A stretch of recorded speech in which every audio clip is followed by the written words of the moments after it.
మాజీ మంత్రి కొడాలి నాని సంచలన వ్యాఖ్యలు చేశారు. శకుని పాచికలు వేసినట్టుగా టీడీపీ, జనసేన, బీజేపీకి కావలసినట్టుగా పాచికలు పడ్డాయని ఆయన ఆరోపించారు. ఢిల్లీ నుంచి పాచికలు వేసినట్టుగా ఉందని, ఈవీఎంలపై తమ పార్టీ అభిప్రాయం అదేనన్నారు.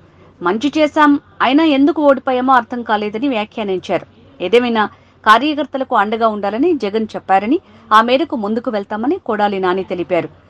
1.30 కోట్ల ప్రజలు ఓట్లు వేశారని, వాళ్లని కాపాడుకోవాల్సిన బాధ్యత తమపై ఉందని చెప్పారు. ఈ సమావేశంలో జగన్మోహన్ రెడ్డి గారు కొన్ని నిర్ణయాలు తీసుకుని మనకి 1,33,00,000 మంది ఓటు వేశారు. అదేవిధంగా పార్టీ కోసం గ్రామ స్థాయిలో కానీ, వార్డు స్థాయిలో కానీ, విలేజ్ స్థాయిలో కానీ నాయకులు, కార్యకర్తలు అనేక వేల మంది, లక్షల మంది పనిచేశారు. వాళ్ళందరినీ కూడా కాపాడుకోవాల్సినటువంటి బాధ్యత మందే.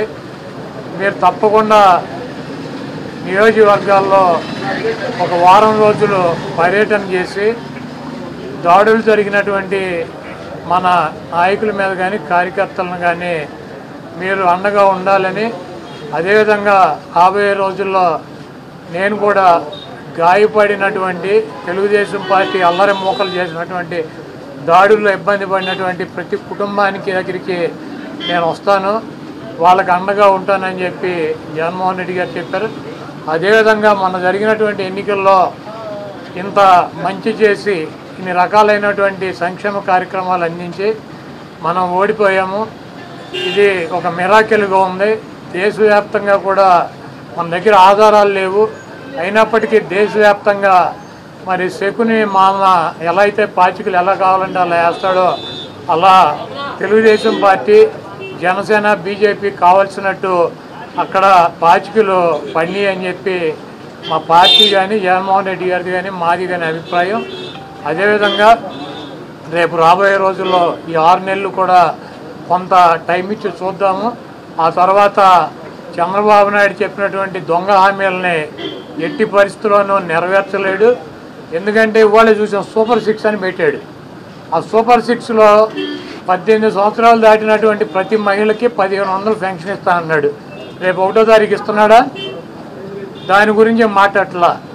3 గ్యాస్ సిలిండర్లు ఇస్తా అని చెప్పాడు, దాని గురించి మాట్లాడట్లా. బస్సుల గురించి మాట్లాడట్లా.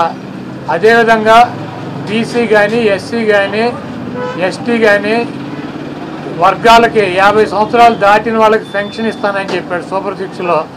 దాని గురించి మాట్లాడట్లా, అది ఎప్పుడు ఇస్తాడో చెప్పట్లా. అదేవిధంగా ఇంకోటి 20 లక్షల మందికి నిరుద్యోగులకి ఉద్యోగాలు ఇప్పిస్తాను, ఉద్యోగాలు కనుక ఇప్పించలేకపోతే ఈ లోపు 3,000 రూపాయలు నిరుద్యోగ వృత్తి కూడా ఇస్తానని చెప్పి సూపర్ 6లో పెట్టాడు.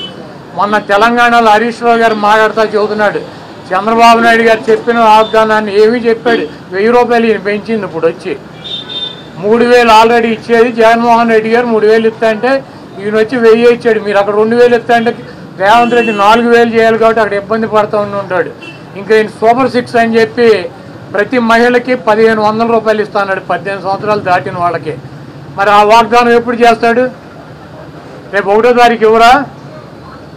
కాబట్టి తెలుగుదేశం పార్టీ ఆయన ఇచ్చినటువంటి వాగ్దానాలను, చంద్రబాబు నాయుడు చేసినటువంటి వాగ్దానాలని పక్కదారి పట్టించడానికి ఊరికినే నిన్నేమో పోలవరం వెళ్ళి వచ్చాడు సోమవారం, మళ్ళీ గురువారం ఏమో అమరావతి వెళ్ళి వచ్చి అక్కడ అన్నీ తిరిగి ఈయన కాలక్షేపం కబుర్లు, కాలక్షేపం మాటలు, ఊరికినే ఆయన వెళ్ళి అటు ఇటు తిరిగి రావటం తప్పించి ఎప్పుడు నువ్వు సూపర్ 6 అమలు చేస్తున్నావు స్పష్టంగా చెప్పాలని చెప్పి మేము డిమాండ్ చేస్తున్నాం.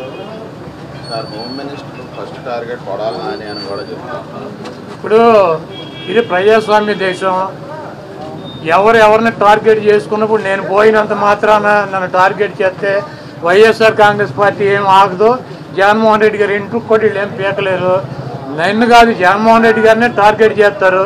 ఇక్కడ మీరున్న సెక్యూరిటీ అంతా తీసేసి, గన్మెన్లను తీసేసి, ఇంకా 15 రోజులు ఎలక్షన్ జరగలేదు, కమిటీ సిఫార్సులు రాలేదు, ఇక్కడ మొత్తం అంతా కూడా సెక్యూరిటీ తీసేశారు కదా.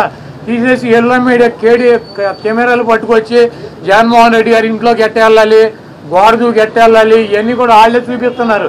కాబట్టి ఇక్కడ టార్గెట్ ఎవరు దొరికితే ఆ టార్గెట్. ఇటువంటి వాటికి భయపడే ప్రసక్తి లేదు. ఎవడెవడికి టార్గెట్, ఎవడెవడి చేతులు ఏం రాసి ఉందో అవన్నీ పైన ఉన్నటువంటి భగవంతుడు నిర్ణయిస్తాడు. ఎవరి టార్గెట్లు ఎవరికి ఏమవుతుందో చూద్దాం రాబోయే రోజుల్లో.